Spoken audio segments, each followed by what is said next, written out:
Welcome to Sweet Life Beat Life. We hope this video helps. You begin by confirming two essentials. Repocket is installed and the host has active mobile data.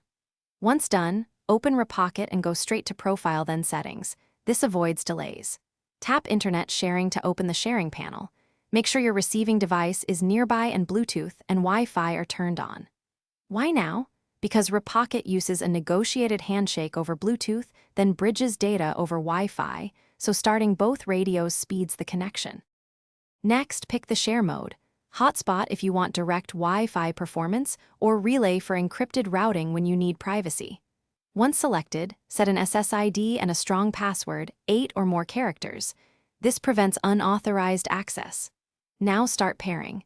The host sends a Bluetooth pairing request, and you approve it on the receiving device.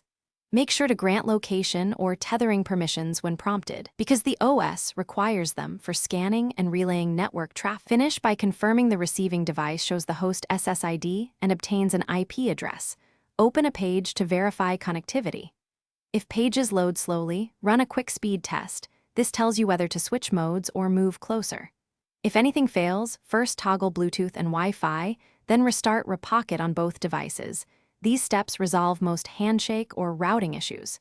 If problems persist, switch from hotspot to relay or vice versa, because one mode often bypasses OS. Thanks for watching.